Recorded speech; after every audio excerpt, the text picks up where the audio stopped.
ارے یہ کیا ہے یار، تماشا ہے۔ جس ماں باپ نے دعائیں مانگ مانگ کر اور تڑپ تڑپ کر اور تکلیف اٹھا اٹھا کر تم کو پالا، تم اپنی تھوڑی سی خواہش پوری کرنے کے لیے ماں باپ کو قتل کرو گے؟ تمہارے گھر میں چھوٹے بہن بھائی تو ہوں گے، 6 مہینے کے، 7 مہینے کے، سال کے، تو بولو گے ہاں۔ ارے دیکھو تمہارے ماں باپ کو ان کو پالنے میں کیا حال ہے، تم 1 گھنٹہ اپنے چھوٹے بھائی بہن کو نہیں سنبھال سکتے ہو۔ اسی طرح ایک وقت تھا تم بھی چھوٹے تھے، 3 ماہ، 4 ماہ، 5 ماہ، سال، 15 مہینے کی تمہاری بھی عمریں تھی، 2 سال کی تمہاری بھی عمر تھی، تم بھی اسی طرح ماں باپ کو ستاتے تھے، اسی طرح تم گھر میں کھڑے کھڑے پیشاب کر دیا کرتے تھے، اسی طرح تم بھی کھانے پینے کی چیزوں کو الٹ پلٹ کر کے پھینک دیا کرتے تھے، اسی طرح تم بھی رات میں 3 دفعہ اٹھ کر اپنی ماں کو جگایا کرتے تھے، اسی طرح تم بھی بیمار ہوتے تھے، اسی طرح چیخو پکار کرتے تھے، تمہارے پیٹ میں درد ہوتا تھا، تم بول نہیں سکتے تھے، تمہارے منہ میں درد تھا، تم بول نہیں سکتے تھے، تمہارے سر میں درد تھا، تم بول نہیں سکتے تھے، تمہارے پاؤں میں تکلیف تھی، تم بول نہیں سکتے تھے، تمہیں سردی لگتی تھی، تم بول نہیں سکتے تھے، تمہیں گرمی ہوتی تھی، تم بول نہیں سکتے تھے، تمہیں بھوک لگتی تھی، تم بول نہیں سکتے تھے، مگر تمہارے ماں باپ جب تم بول نہیں سکتے تھے تبھی تمہاری بولی سمجھتے تھے۔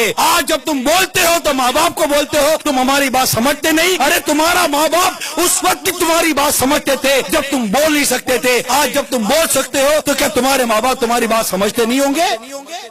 سمجھتے ہیں۔ ارے تم نہیں سمجھتے تمہارے ماں باپ تمہارے بارے میں کیا بھلا چاہتے ہیں۔ ارے اس ماں نے پیسہ روک کر کیا برا کیا تھا؟ اپنے ماں باپ کی قدر کرنا سیکھو، اپنے ماں باپ کا ادب اور احترام کرنا سیکھو۔ اگر ماں باپ کو ناراض کر کے مر گئے، یقین مانو مر جاؤ گے۔ ماں باپ کو ستانے کی ایسی سزا ہے، کتابوں میں لکھا ہے کہ کئی گناہ جن کی سزا اللہ تعالیٰ قیامت کے دن کے لیے اٹھا رکھتا ہے، مگر ماں باپ کو ستانے کی سزا، ماں باپ کو ناراض کرنے کی سزا ایسی ہے کہ اللہ تعالیٰ آخرت میں تو دیتا ہی دیتا ہے، دنیا میں بھی اس کی سزا کے نظارے نظر آتے ہیں، تباہ و برباد ہو جاتے ہیں ماں باپ کو ستانے والے۔